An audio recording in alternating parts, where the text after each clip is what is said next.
More than 100,000 homes have been left without power in freezing conditions after Storm Arwen caused widespread damage. The destruction of electricity lines in some areas was the worst seen since 2005. It came as temperatures dropped as low as -8 last night. Our North of England reporter Hannah Miller reports from County Durham. At Cross Hills Care Home in Stanhope, they've been without mains electricity for 3 days, reliant on woolly hats and garden heaters to shield residents from the icy cold. It's between 7 and 10 degrees in the bedrooms. While the bedrooms remain in darkness, this afternoon the lights were back on in the living room, thanks to a generator donated by a local business. But many here feel abandoned, with little idea when the mains will be back. It's been extremely tough, and I think I worry more so for other people rather than us, because of the fact that people know that we're here, and so therefore they do provide help and support. But it's a very old community, and there are lots of older, more vulnerable individuals who are in their homes. And are we actually going to get to the point in a few days' time when finally the electricity goes on that actually somebody finds that we have lost life? Tonight, these are among tens of thousands of properties that are still without electricity, after Northern Power Grid said the damage caused by Storm Arwen was some of the worst they'd seen for 20 years.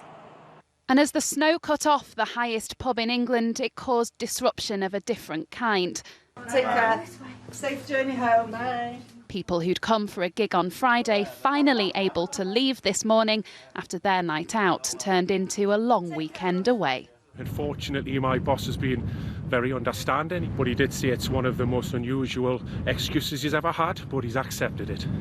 But villagers like Coniston that remain cut off are turning on the community spirit, with hubs set up to bring people in from the cold. People just want to know how long they've got to sit it out for. You know, are we going to go and stay with relatives?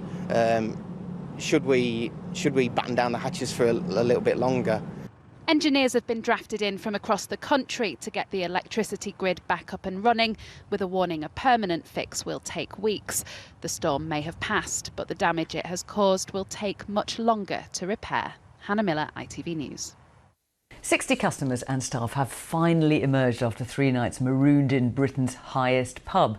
The lock-in at the Tan Hill Inn began on Friday evening when Storm Arwen brought heavy snow to the Yorkshire Dales. That night, an Oasis tribute band was playing and the musicians had been stuck there too. Our North of England correspondent Danny Savage reports. Welcome to what many people this weekend saw as the most enviable location in the land.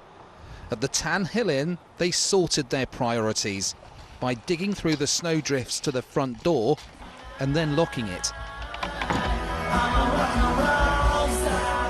They'd come to see an Oasis tribute band who, some might say, had a good weekend. But there's worse places to be stuck, do you know what I mean? And everyone was just brilliant. Staff brilliant, all the customers were brilliant. Absolutely, yeah, they've looked after everyone no end really. Yeah. And it's been almost like Blitz Spirit again, you know, so it's magical really, lifetime memories as well. So. We'll do a reunion, but we'll do it in the summer next time. Yeah. Take care. It's been lovely. Nicola, the pub manager, was sorry to see them go. She realised late on Friday night that this was going to be a weekend like no other.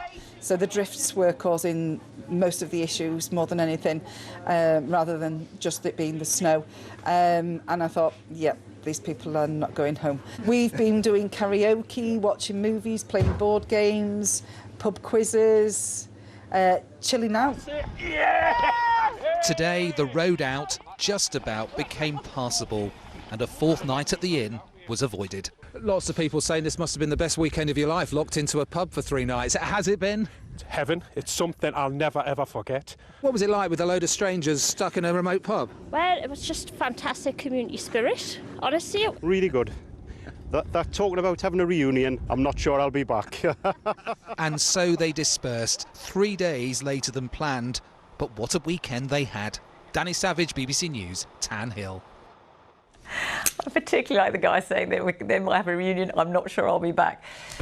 What about you, Ben? Tell us about the weather. Well, at least they had refreshments, Fiona, I suppose. Look on the bright side. But you don't need me to tell you after watching that. It has been really cold lately. We've had another very cold day across many parts of the UK. Today, in fact, at Leek in Staffordshire, temperatures this afternoon were stuck just a degree above freezing.